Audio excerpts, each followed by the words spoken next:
Las tácticas deben responder a una estrategia. Cada vez que realizamos un movimiento, debemos tener en cuenta la respuesta de nuestro oponente, nuestra respuesta a su respuesta, y así sucesivamente. Una táctica es el motor de una serie de reacciones en cadena, una secuencia de movimientos forzosa que arrastra a los jugadores a un viaje emocionante. Uno analiza las posiciones tan a fondo como puede, calcula decenas de variables, cientos de posiciones. Un solo desliz y estaremos fuera de combate. Podemos compararlo a un operador de bolsa, que debe optar por comprar o vender decenas de veces en un mismo día. Examina las cifras, intenta analizarlas al máximo, y toma la mejor decisión posible en el plazo de tiempo disponible. Cuanto más tiempo emplee, mejor decisión tomará, pero mientras piensa, la oportunidad de decidir pasa. Las tácticas implican cálculos muy difíciles para el cerebro humano, pero, si conseguimos reducirlas, son la parte más sencilla del ajedrez, y también la más trivial comparada con la estrategia. Son respuestas forzosas, planificadas. Son, básicamente, una serie de enunciados del tipo, sí, entonces, con los que un programador informático se maneja cómodamente. Si él consigue mi peón, yo moveré mi caballo a C5. Luego, si él ataca mi caballo, yo sacrificaré mi alfil. Luego, sí. Por supuesto, para cuando llegamos al quinto o sexto, sí, nuestros cálculos tienen un nivel de complejidad muy alto, debido a la ingente cantidad de movimientos posibles. La posibilidad de cometer un error aumenta cuantos más cálculos anticipados pretendamos. Todos tomamos nuestras decisiones basándonos en una combinación de análisis y experiencia. El objetivo es hacernos conscientes de ese proceso y poder mejorarlo. Para conseguirlo, debemos ampliar nuestra visión para evaluar las consecuencias más trascendentes de nuestras decisiones tácticas. En otras palabras, necesitamos la estrategia para que las tácticas mantengan el rumbo. Un ejemplo que siempre resulta útil. En marzo de 2004 pronuncié una conferencia titulada Materializar nuestro potencial, ante un público de ejecutivos de la estación de vacaciones suiza Interlaken. Recientemente se había celebrado el centenario del famoso primer vuelo de los hermanos Wright, en Kitty Hawk, Carolina del Norte, y escogí a los hermanos Wright y su famoso invento para ejemplificar los riesgos de la falta de visión estratégica. Cientos de ingenieros murieron en el intento de inventar una máquina voladora, pero Orville y Wilbur consiguieron planear y subir por primera vez en la historia. Y, sin embargo, nunca creyeron que el aeroplano sería más que una novedad y un deporte. La comunidad científica norteamericana compartía esa idea, una forma de pensar que no tardaría en colocar a Estados Unidos en una posición de desventaja en el negocio de la aviación. Los hermanos Wright no fueron capaces de detectar el potencial de su invento, y fueron otros quienes exploraron la posibilidad de volar, con fines militares y comerciales. Para terminar la fábula con una broma, comenté que hoy día no volamos en aviones Wright. América necesitaba a alguien que combinara la visión empresarial con la destreza técnica, y ese hombre fue William Boeing. Aquel nombre tan familiar fue recibido con una carcajada de aprobación por parte del público, y más adelante descubrí que era un ejemplo más clarificador de lo que yo creía. Más que un mero estratega, Boeing era, además, un hombre táctico y creativo. En 1910, la revista Scientific America escribió que quien afirmara que el avión podía revolucionar el mundo, cometía la más disparada de las exageraciones. En aquella época, William Boeing ni siquiera sabía volar y vivía en Seattle, Washington, lejos de la costa este, la sede principal de las investigaciones aeronáuticas. Boeing, que había abandonado las clases de ingeniería de Yale, no tenía los conocimientos técnicos de los hermanos Wright.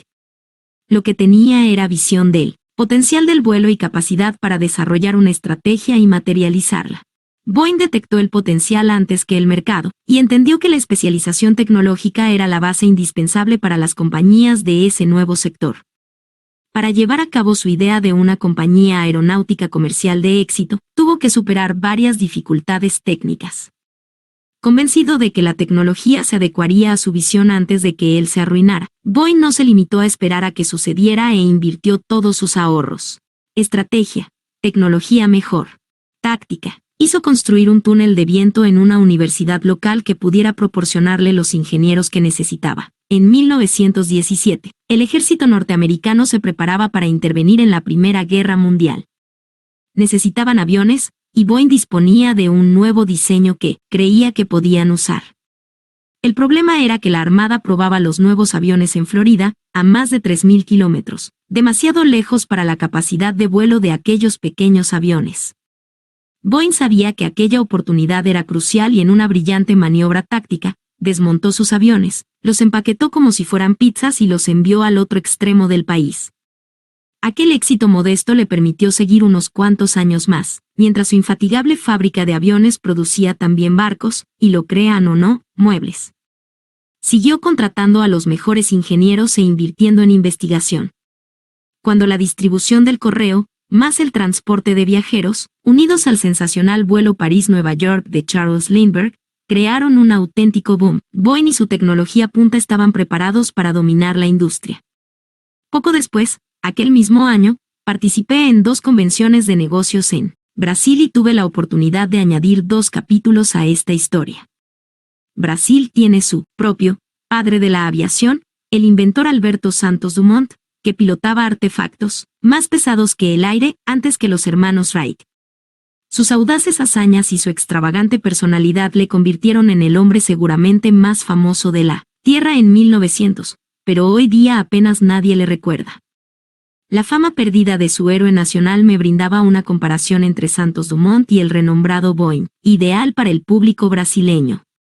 Aparte de un utópico sueño de paz mundial, resultado de sus viajes por todo el mundo, a Santos Dumont apenas le interesaban las implicaciones de sus inventos. Le horrorizaba la utilización bélica de los aviones, algo que supuestamente contribuyó a su suicidio en 1932. Si la estrategia representa el fin, la táctica representa el medio. Boeing puso incontables tácticas y maniobras ingeniosas al servicio de su plan a largo plazo. Una vez establecidas claramente las metas y los objetivos intermedios, podremos establecer las tácticas potenciales y medir las variables en contra. Cuanto más a menudo lo hagamos, más fácil resultará, e incorporaremos nuestros objetivos estratégicos a nuestro análisis táctico. Reaccionaremos con más rapidez y con mayor precisión al mismo tiempo, dado que la velocidad siempre es esencial. El problema del tiempo, un círculo vicioso. El peor enemigo del estratega es el reloj. El problema del tiempo, como lo llamamos en ajedrez, lo reduce todo a meros reflejos y reacciones, a juego táctico. Cuando no disponemos de tiempo suficiente para evaluar correctamente la situación, la emoción y el instinto nublan nuestra visión estratégica. Ni siquiera la intuición más certera puede funcionar sin ajustar el cálculo. De repente, una partida de ajedrez puede parecerse mucho a un juego de azar. El 4 de marzo de 2004, durante una partida crucial del torneo de Linares en España, mi cronómetro corría. El torneo más importante del año se acababa y yo estaba en el segundo puesto. Si ganaba aquella partida, quedaría empatado con el primero. Según el reloj, me quedaban 10 minutos y en el tablero se gestaba una tormenta. Jugaba contra el astro búlgaro Veselin Topalov, el campeón mundial de la FIDE del momento, y me encontraba en una posición de doble filo. Había levantado una gigantesca ofensiva contra su rey. Confiando en mi aplastante poder en esa parte del tablero, me lancé al ataque.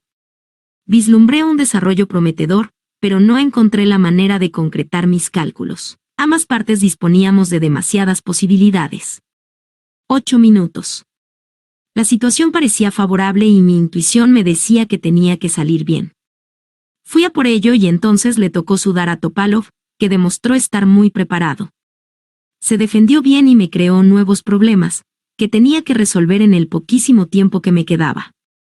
Ambos jugamos deprisa, por instinto, utilizando las manos casi tanto como el cerebro. 4 minutos. Un momento, ¿ha sido erróneo su último movimiento? Debido a su temperamento combativo, Topalov atacó en lugar de defender. Para seguir atacando, tuve que sacrificar una pieza, lo que me dejó con una grave desventaja material. Si mi envite fracasaba, ya no había marcha atrás posible y perdería la partida. El corazón me dio un brinco y sentí una descarga de adrenalina. Supe que tenía el golpe definitivo al alcance de la mano. Con un salto de mi caballo, descubrí una forma de atacar a su rey con mi torre que parecía demoledora. ¿Cómo mover el caballo? ¿A la casilla C4 o a la C6? ¿Hacia adelante o hacia atrás? 2 minutos.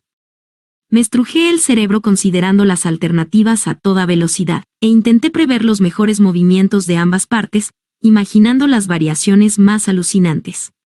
Visualicé cómo responder a sus posibles defensas, si aquí, entonces allí, si eso, entonces aquello. Anticipé 4 movimientos, 5, 6. No había tiempo para analizar con suficiente profundidad y tener una seguridad completa. 1 minuto.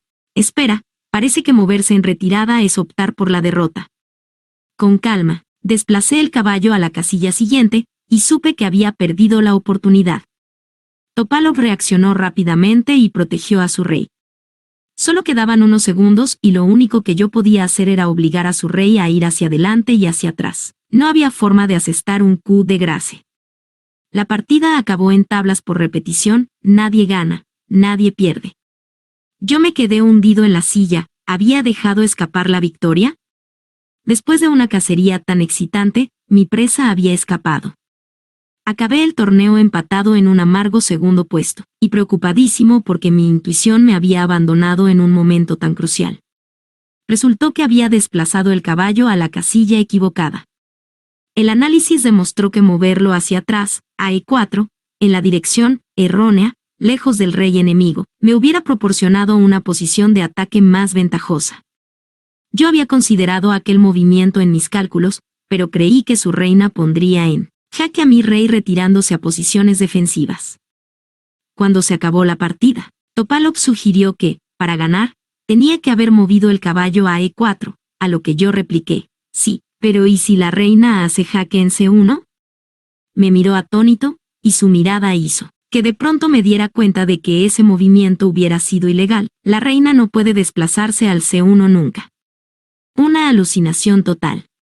Por ironía, o quizás simplemente por crueldad, el movimiento de la victoria hubiera eliminado una pieza vital para la defensa, exactamente el tipo de estrategia objetiva que yo hubiera seguido con toda naturalidad, si hubiera tenido tiempo de calcularla previamente. Lo más preocupante de aquel error fue que el cálculo táctico rápido y decisivo siempre ha sido uno de los puntos fuertes de mi juego. Siempre me sentí seguro de mi capacidad para analizar los conflictos mejor que mis oponentes. Cuando me llegaba el momento de asestar el golpe letal, mi adversario raramente escapaba. Me fui de Linares con una crisis de confianza en mí mismo. Claro que nadie consigue el 100% en todos los exámenes, pero, aún así, aquello era preocupante. A mis 40 años, era bastante mayor que el resto de mis rivales. Casi todos en la veintena y algunos todavía adolescentes. Si la edad me estaba jugando una mala pasada y mis tácticas se debilitaban, ¿cuánto tiempo me quedaba para estar en la cima? Antes de regresar al tablero, debía analizar cuidadosamente mi juego, centrándome en mis habilidades tácticas. Visto en retrospectiva, el verdadero problema no fue el error que cometí por falta de tiempo. Como demostraron posteriormente otros resultados positivos, mis facultades seguían funcionando bien. La razón del error fue que me obsesioné con el límite de tiempo. Últimamente no había jugado mucho, estaba oxidado y me faltó capacidad de decisión y confianza en mis propios cálculos. Empleé unos minutos preciosos en volver a comprobar decisiones que debería haber ejecutado rápidamente. Los mejores planes y las tácticas más complejas pueden fracasar por falta de confianza. Una estrategia buena puede fracasar por una mala táctica. Algunos de mis libros preferidos son de Winston Churchill. Su tenacidad, que algunos consideraban tosudez, teñía todas las facetas de su carácter. Su plan de campaña militar en los Dardanelos durante la Primera Guerra Mundial, la misma que motivó la dimisión del almirante Fisher, acabó siendo uno de los mayores desastres militares de la historia británica. Y, sin embargo, 25 años después fue capaz de comprender que, en esencia, su idea era correcta, y tuvo el coraje de intentar poner en práctica su plan otra vez. En 1915, Churchill, entonces primer lord del almirantazgo, convenció al gabinete y a los aliados británicos de atacar Gallipoli, situada en el corazón del Imperio Otomano, y crear una línea de abastecimiento para Rusia que forzara a los alemanes a abrir otro frente. Los barcos y las tropas abandonaron el Mediterráneo. Eso fue lo que irritó a Fisher, y se trasladaron al estrecho de los Dardanelos, un punto estratégico que separa a Asia de la zona europea de Turquía. Al principio, los ataques navales surtieron efecto, pero ahí se acabaron las buenas noticias para Inglaterra. Cuando las tropas llegaron, se pusieron a las órdenes de Sir Ian Hamilton, que prácticamente desconocía la situación sobre el terreno. Le ayudaban 2 mandos más, aunque ninguno controlaba totalmente la operación. Una tras otra, todas las tácticas fracasaron y las tropas británicas sufrieron cuantiosas pérdidas contra la elaborada defensa de los turcos, cuya victoria final fue liderada por el coronel Mustafa Kemal, conocido más adelante como Atatürk, el fundador de la República de Turquía al acabar la guerra. Finalmente, los británicos se retiraron habiendo perdido 200.000 hombres y 3 buques de guerra.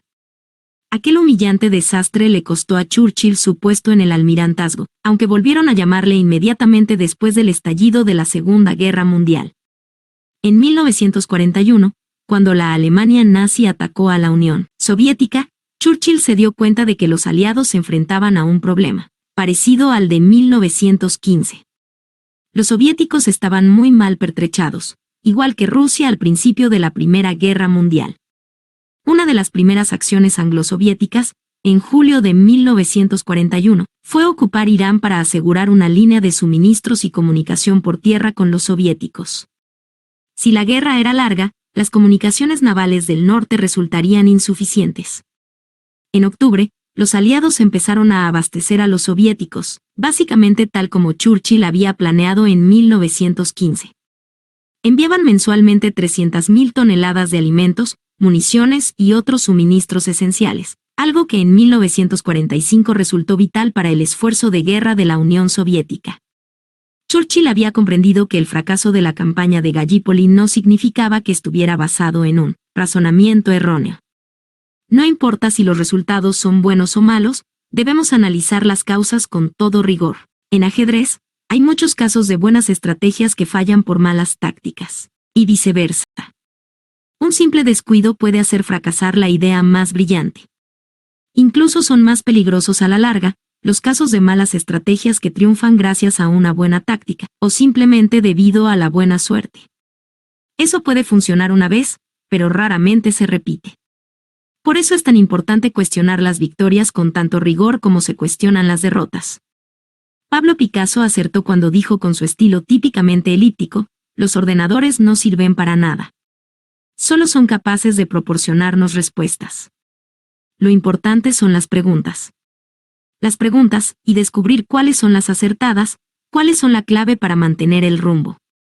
Nuestras tácticas, nuestras decisiones cotidianas, ¿están basadas en objetivos a largo plazo? La marea informativa amenaza con nublar nuestra estrategia, asfixiarla con detalles y cifras, cálculos y análisis, reacciones y tácticas. Para disponer de tácticas eficaces, hemos de contar con una estrategia poderosa, por un lado, y con los cálculos adecuados, por otro, y ambos requieren visión de futuro.